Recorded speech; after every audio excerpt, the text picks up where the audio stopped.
Julián de Jesús Peña. Señor, ¿cómo estamos? Muy bien, muchas gracias. Bienvenidos Bienvenido a este nuevo reportaje de Explorador y gracias por recibir. Oye, además con un tema increíble que son las exhaciendas y todos estos lugares que yo cada vez que entro en una y tengo oportunidad de visitar me quedo maravillado porque me pongo a pensar qué se hacía aquí hace 100, 200 o 300 años. Las haciendas de México tienen un origen en la etapa del virreinato, que mal llamado se le dice colonial.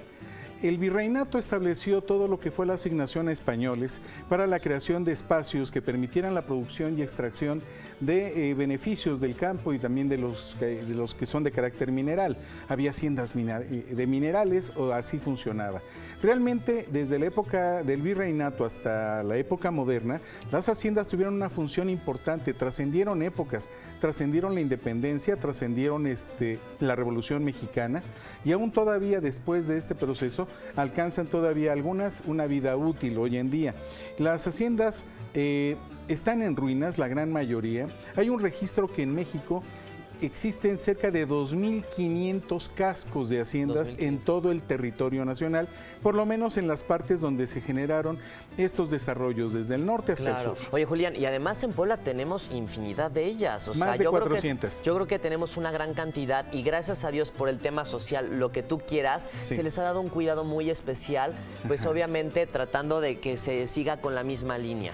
Las haciendas tienen dos ejes fundamentales. Uno, que son propiedad privada. La mayoría de todas estas que no han sido atendidas o rescatadas por el gobierno pertenecen a particulares. Sin embargo, de las demás de 400 que existen entre Puebla y Tlaxcala, la gran mayoría y también de las 2.500 en todo el territorio están en ruinas. La gran mayoría de estas funcionaron como haciendas azucareras, cerealeras, ganaderas, algodoneras, productoras de pulque, ya se me hizo agua a la boca, no sé, y las que tenían como explotación todo lo que eran productos del trópico. Cuestiones como cacao, como el enequén en las de Yucatán, que tristes historias también de explotación humana se dieron. Recordemos que las haciendas fueron estas formas de producción, pero también de sometimiento.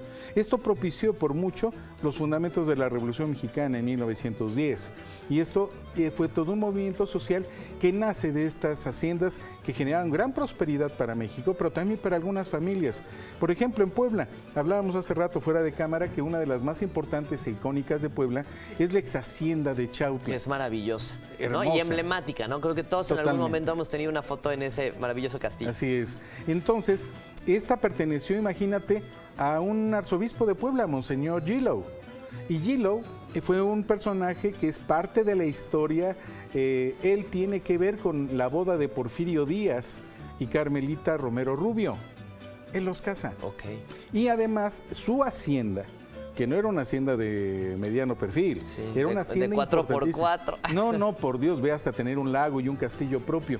Los terrenos de la exhacienda de Monseñor Gillow, o la exhacienda de Chautla, tenían territorio desde las inmediaciones de San Martín Texmelucan hasta las faldas de lo que era el Iztaccíhuatl.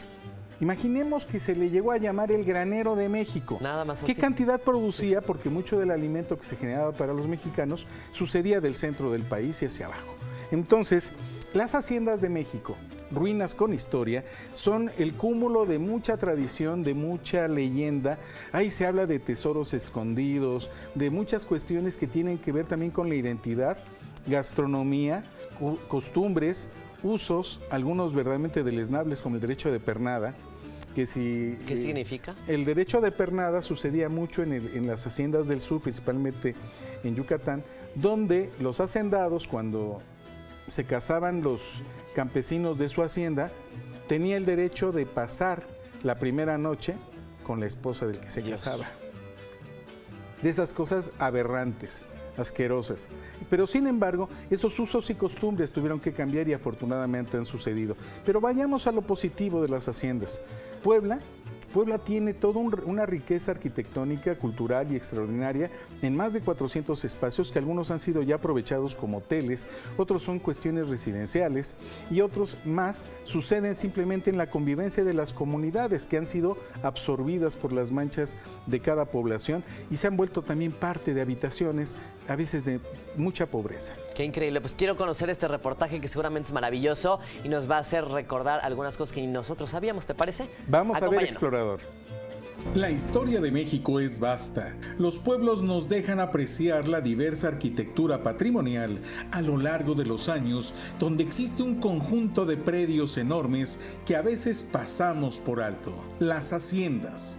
Estas construcciones forman parte de la identidad nacional. Sus muros están llenos de las vidas de quienes las habitaron, episodios del país y sus grandes movimientos sociales como la Revolución Mexicana. Aunque en la actualidad estas casonas antiguas ya no tienen la importancia económica de otros tiempos, muchas se han transformado, se han convertido en hoteles, museos, espacios residenciales o en una gran mayoría en vestigios ruinosos en medio de poblaciones de la provincia. Los diferentes tipos de haciendas por la actividad a que se dedicaban son 5: azucareras, cerealeras, ganaderas, pulqueras y las haciendas de productos tropicales. Las grandes haciendas contaban también con un conjunto de edificaciones que correspondían a la casa de vivienda, las casas para los trabajadores, la iglesia, los graneros y trojes, los corrales para los animales de trabajo y de tiro y sitios destinados a alguna de las faenas agrícolas en particular. El Instituto Nacional de Antropología e Historia tiene registrado más de 2.500 cascos de ex haciendas en distintos grados de conservación, de acuerdo con la Coordinación Nacional de Monumentos Históricos. El paso de los años y los altos costos de mantenimiento casi han logrado la extinción de la gran mayoría de estas propiedades. Los precarios presupuestos privados y gubernamentales han impedido restaurarlas adecuadamente para que sigan siendo lugares emblemáticos de la historia de nuestro país. Explorador Julián de Jesús Peña.